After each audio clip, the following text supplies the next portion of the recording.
Hello guys, what is up? It's King Christo here, and today I'm here for another video. Now today in this video we are going to be putting together an awesome PC part picker part list for a computer.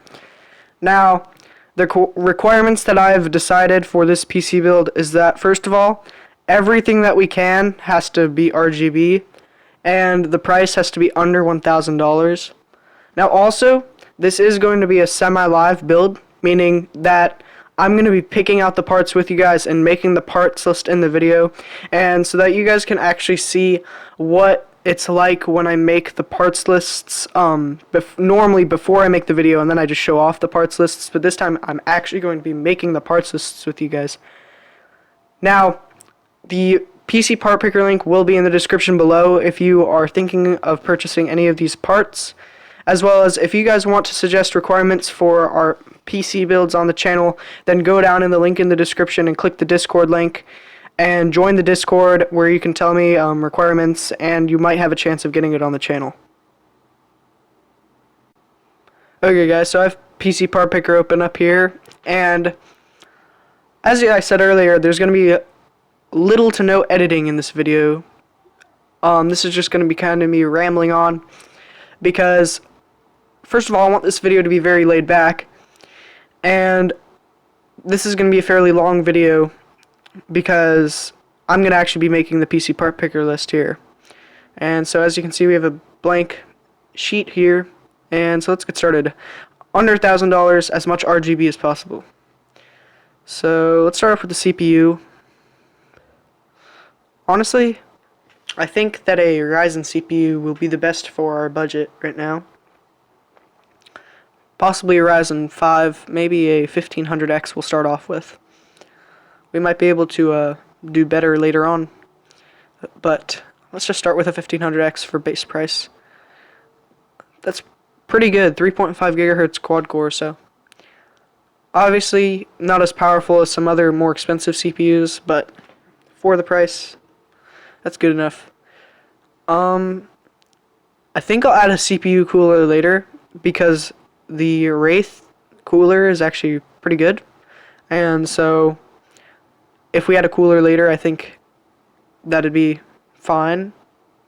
Like, if we have extra money, I think I'll add a cooler, but if we don't have any extra money, that's fine if we just use the Wraith cooler.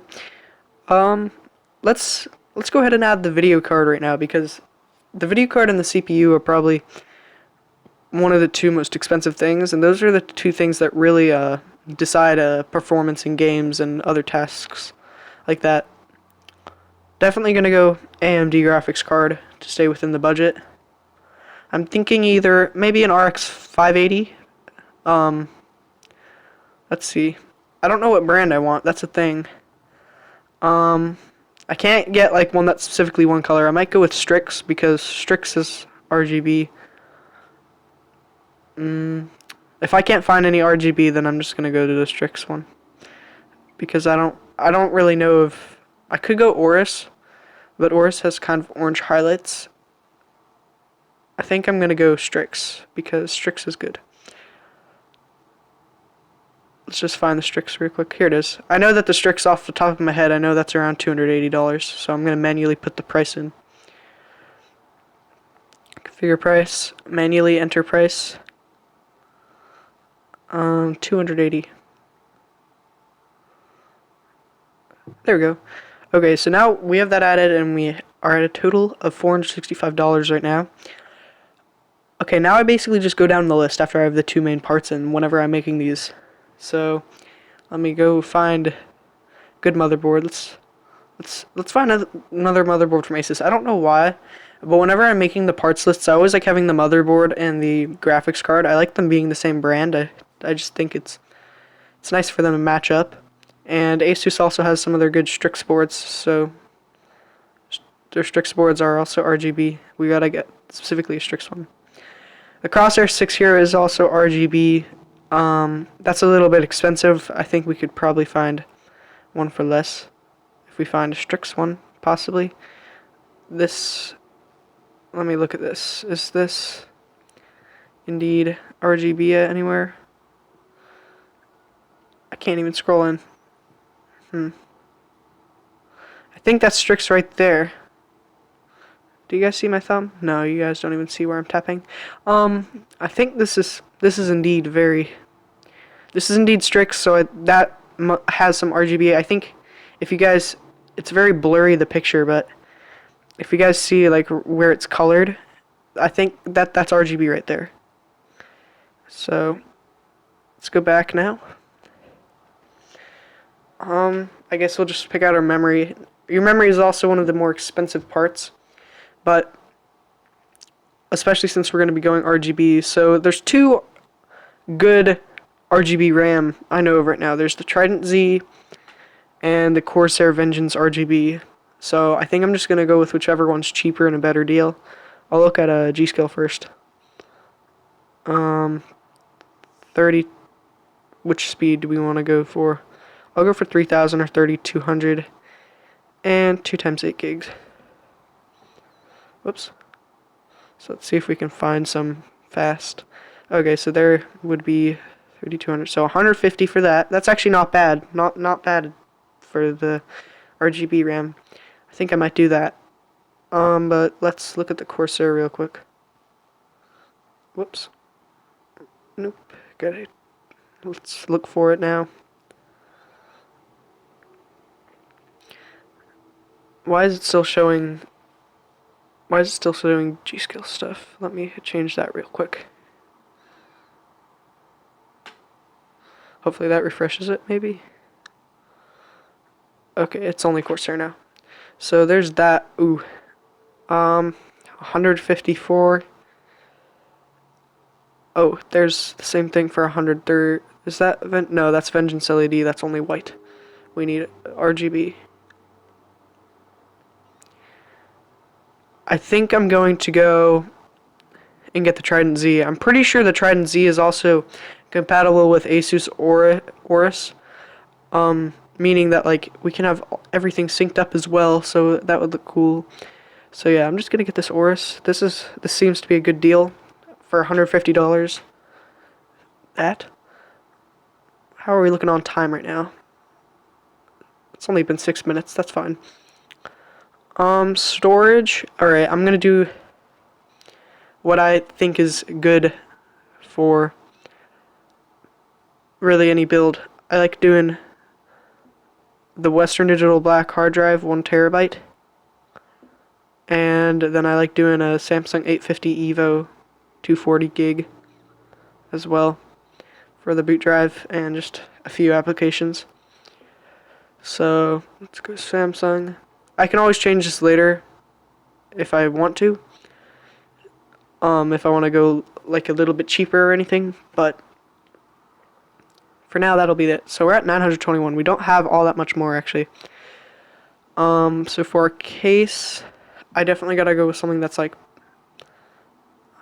I don't know, maybe a white case, either a white case or a black case. I need something. I don't think I'm gonna find any RGB cases, honestly, for the price. We only have a total of like $80 left to be under 1,000, I think. Let's try going Corsair. Let's find 270R windowed. I know that's a good case for the price. Let's put the price down because I know it is pretty low. So if I put the price down like that, then we'll be limited to only some of the cases. So there's the 270R. We're gonna want it with a window though, if I can find it somewhere.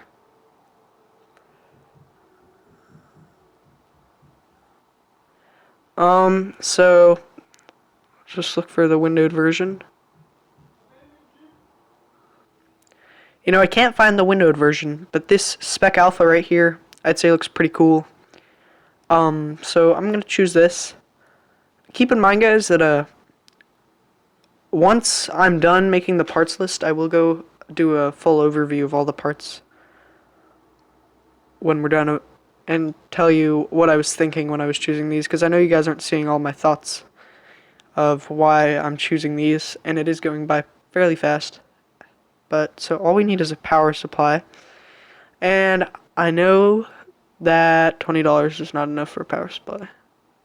So let me let me look at where we can cut costs. Alright, I think I know something we can do. We gotta remove this Western Digital, and then we gotta go to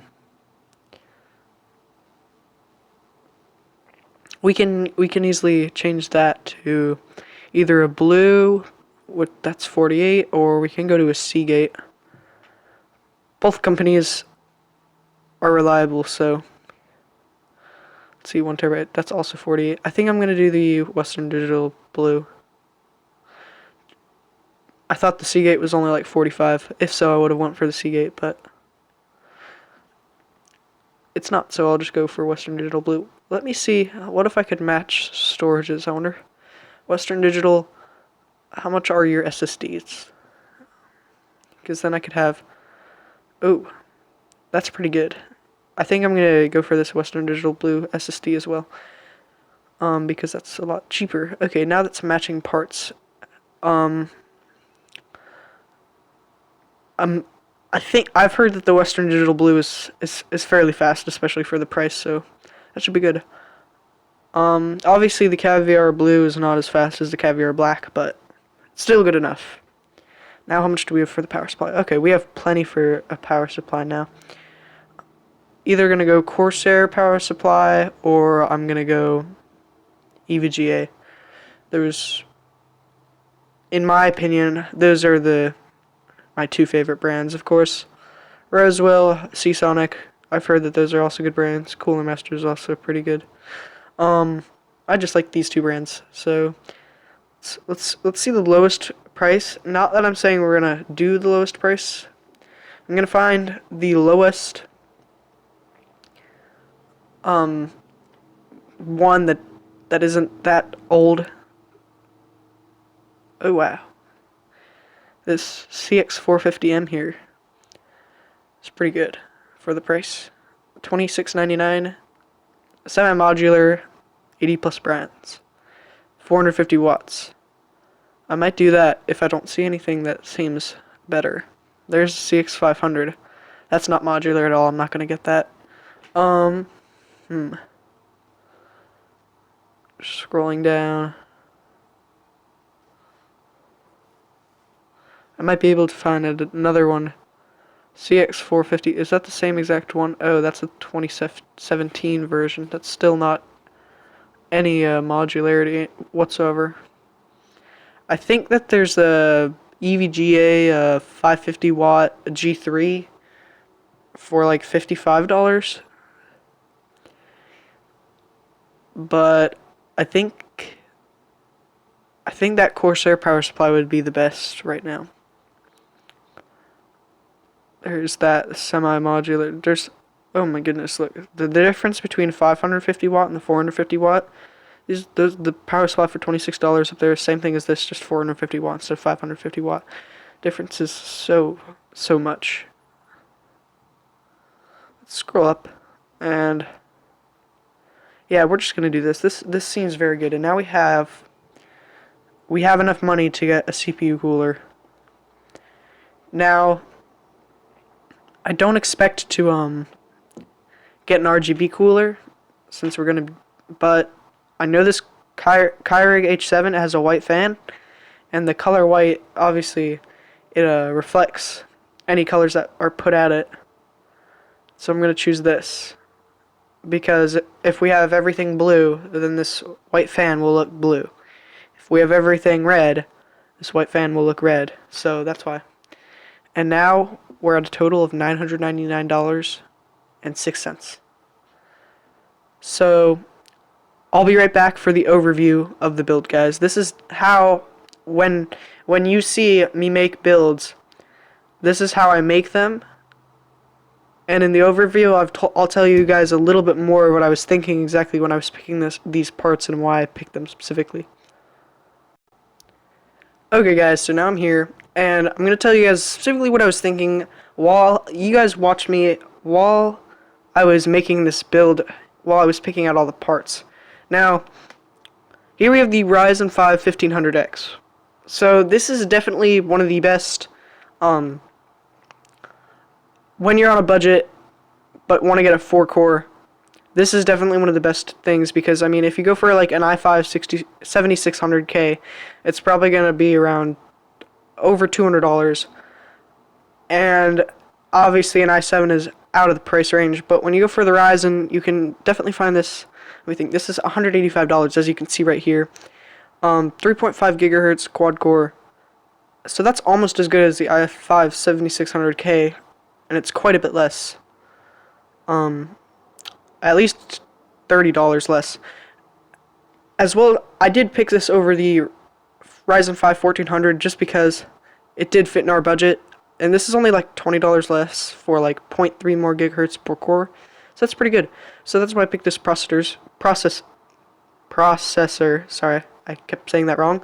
That's why I picked this processor. Also, I've seen that this does very good in gaming.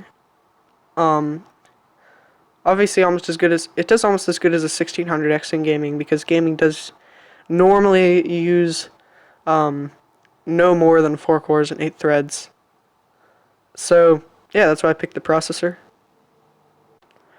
Now for the cooler, I did pick the Keurig H7. Now, I did speak to you guys about this a little bit earlier. First of all, the Keurig H7, it has a white fan, and white fans will actually reflect any light that you put at it. So if I put a green light at it, the fan will look green. So that's the main reason I picked this, as well as the fact that it is definitely big enough, large enough to cool our 1500X, and it will allow us to overclock, and with the 1500X, we'll stay at good temperatures. Now, there isn't all that much to say about a cooler, besides the fact that it will cool well, and aesthetics. So those are the two reasons I picked this cooler.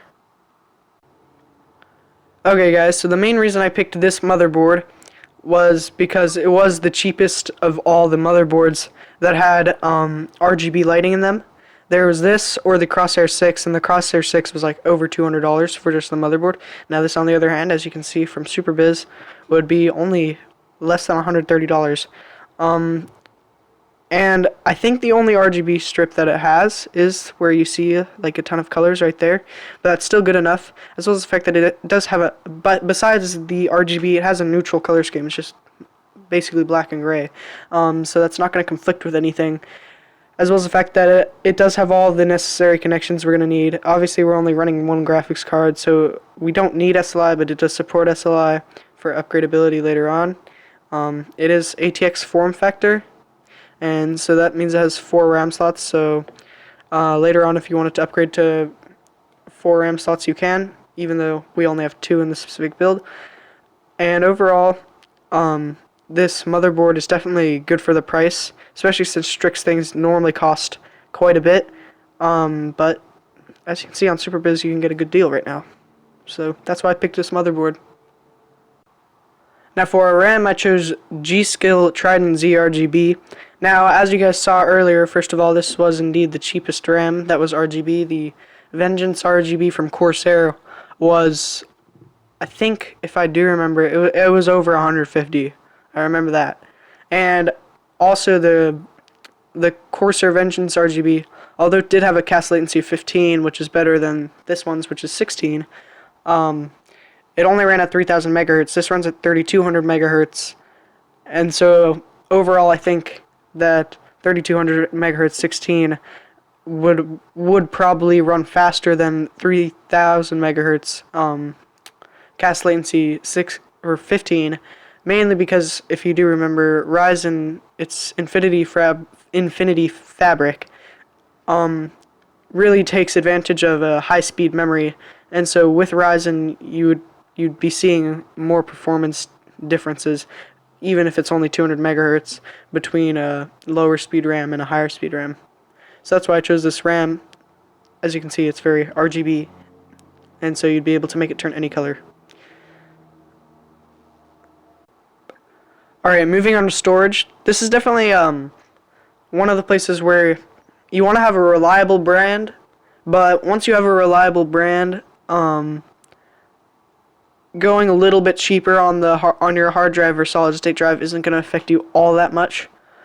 So I chose the Western Digital Caviar Blue. What I was thinking was, as you saw earlier, we chose the black, but then it turned out being too expensive, going over $1,000, and we need to stay under $1,000 for this.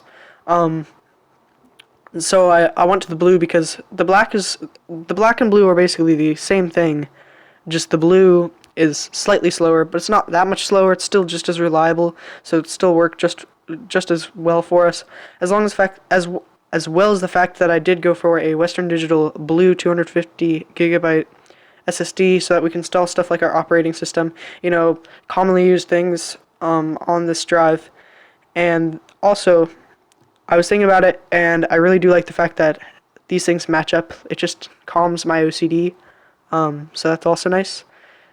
And so yeah, that's why I chose this SSD and this hard drive. Okay guys, so for the graphics card, we did choose the Radeon RX 580. First of all, this is the best modern GPU from, or actually graphics card, not GPU, graphics card from Asus. And I wanted Asus's graphics card because I like when the motherboard and the graphics card match up, as well as the RX 580 will definitely, any 1080p game, it will definitely be able to run over 60 frames per second, even more demanding things. And this does have RGB in it, so that will follow our RGB scheme. And there's not much to say about it. It definitely has a good clock for Asus does put in their good clocks, and it definitely has a good cooler. As you can see, it has 3-fan design in this picture. But besides that, it will fit into our case because our case does fit full graphics cards. And so yeah. Okay, so I chose the Corsair Spec Alpha. First of all, because as you can see, it's only $60 on Newegg right now, which is pretty good. It is a pretty compact case, which is also good because, it's not going to be taking up all that room on your desk. Now, I was looking for the 270R windowed version, but I actually couldn't find it. And this also kind of looks like the 270R. And as well as the fact that this case is completely black, and so it's not going to constrict with any of our RGB if we want it to be blue inside. It's not like we have red outside and it looks all weird. So that's why I chose this specific case, as well as the fact that it does have some front panel connections. We can see up there, okay, it's pretty blurry right now, but it has 2 USB 3.0s, obviously front panel audio and whatnot, and so it definitely will suit our needs. And that's why I chose this for our case. Okay guys, so finally our power supply. I chose the Corsair CXM 450 watt 80 plus bronze certified semi-modular ATX power supply. Oh gosh, that was a lot to say, but okay, so first of all, for the price, this is $27 right now on Newegg. That's $27 for a semi-modular power supply, which is usually you don't hear the words under $30 and semi-modular in the same sentence. Unless you're saying they're not semi-modular, because semi-modular is very nice because you have the 24-pin and the 8-pin for the motherboard and CPU, but everything else is fully modular. As well as the fact that this is 80 plus bronze, and so it's good to have some sort of certification. Obviously, an 80 plus gold or an 80 plus titanium are better, but bronze is still going to be perfectly fine for the average person. As well as 450 watts. If we go back here, we can scroll up and we can see this only uses 374 watts total, so you'll even be able to overclock with 450 watts. And so that's why I chose that power supply, guys. Okay guys, so I hope you enjoyed the video. There was very little editing put into this video because I did want you guys to kind of see what I do when I pick out all the parts, and then I did put an overview at the end so that you guys could see all my exact thoughts of what I was thinking when I was choosing the parts. Yeah, but besides merging all these videos, there literally is going to be no editing. As well as the fact that I really hope that you guys can go down in the link in the description below and join the Discord server, because if you join, you can suggest builds and you can suggest requirements, and then it can even get on the channel. So I did make this one RGB less than $1,000. successful build guide. I hope you guys really enjoyed. Remember to comment, like, and subscribe. And peace out, guys.